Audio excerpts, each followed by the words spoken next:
Kes penagihan dadah di Malaysia meningkat 14% kepada 30,847 tahun lepas berbanding 26,668 pada tahun 2015.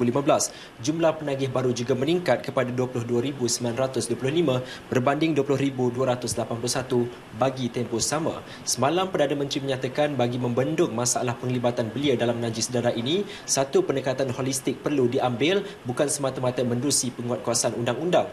Justru kalau bukan penguatkuasaan undang-undang, jawapannya apa pendekatan alternatif untuk kita membendung masalah itu? Yang berhormat Senator Datuk Suami Abdullah, Ahli Dewan Negara yang juga timbalan yang dipertua pemadam bersama dengan saya untuk berkongsi pandangan mengenainya. YB, kalau bukan pendekatan penguatkuasaan undang-undang, apa pendekatan alternatif yang dicadangkan oleh YB untuk membendung masalah itu? Terima kasih kepada RTM. Terlebih dahulu saya nak mengucapkan terima kasih kepada Yang Amat Berhormat Perdana Menteri dan Syahbaz kerana berani membuat kenyataan demikian. Dan kita melihat kenaikan penagihan dadah ini bukan saja berlaku di Malaysia, malah seluruh dunia.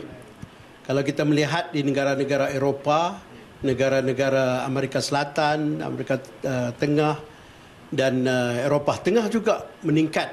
Dan ini menunjukkan bahawa penyalahgunaan dadah ini adalah masalah sejagat. Dan betul, saya setuju dengan Yang Amat Berhormat, pencegahan dadah ini perlu diadakan secara holistik.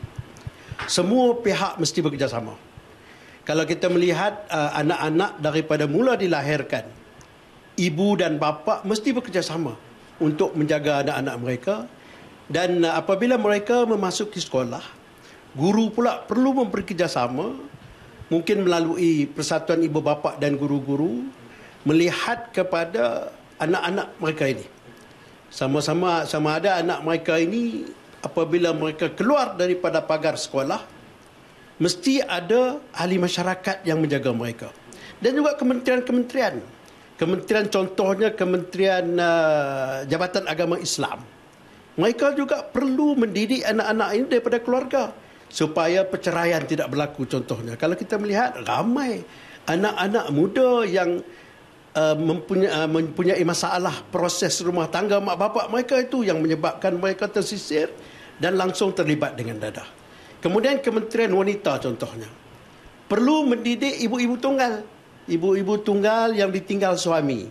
Mereka ni juga mempunyai masalah yang tersendiri. Mereka terpaksa bekerja, mereka terpaksa menjaga anak, mereka terpaksa aktif dalam masyarakat. Dan bila mereka meninggal anak mereka ni, anak-anak mereka akan menjadi satu manusia yang kehilangan bapa. Bila kehilangan bapa, kalau ayam kehilangan bapa ini, dia bahkan bercelarulah, dia akan berselerak ke merata tempat. YB, belia tidak bekerja juga dikatakan antara punca mereka terlibat dalam dadah. Justru kerajaan berangkat agenda sosial negara dengan memberi penekanan kepada pendekatan inklusif bagi memastikan semua belia ini mendapat pekerjaan untuk mereka tidak terlibat dalam najis dadah. YB setuju tentang cadangan tersebut bahawa memiliki pekerjaan adalah jawapan agar belia tidak terlibat dalam dadah? Salah satu perkara yang menyebabkan anak-anak kita terlibat dalam dadah ini ialah puncanya daripada kewangan. Kita melihat kalau anak-anak orang miskin itu selalunya terlibat. Dan kita jangan juga lupa bahawa anak orang kaya juga terlibat. Tetapi ramai di kalangan anak-anak yang tidak mempunyai kemudahan kewangan ini yang melibatkan diri mereka dalam dadah. Jadi kalau sekiranya kita dapat memberi pekerjaan kepada anak-anak ini, maka tentu sekali mereka akan menggunakan kewangan mereka itu dengan tersusun. Selepas mendapat pengajian di pusat-pusat pengajian, mereka bekerja dan tentu sekali mereka akan dapat menyusun hidup mereka. Tetapi sekiranya mereka tidak ada kerja, tidak ada punca kewangan, inilah yang menyebabkan mereka kesunyian. Mereka akan membawa diri, mereka akan merasa malu dengan masyarakat kerana mereka tak cukup wang.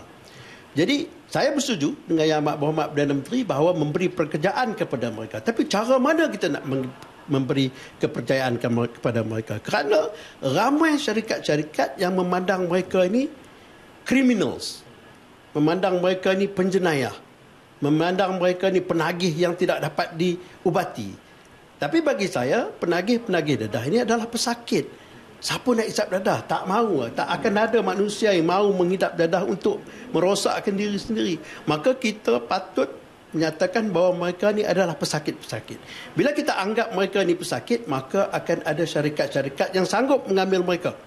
Terima kasih Senator Datuk Suhaimi Abdullah atas penjelasan yang cukup jelas berkenaan dengan topik berkaitan dadah. Terima kasih Datuk. Esok satu lagi topik yang akan kami kongsikan dalam segmen bersama Ahli Parlimen. Saya Indira Zarohadian. Salam hormat. Assalamualaikum.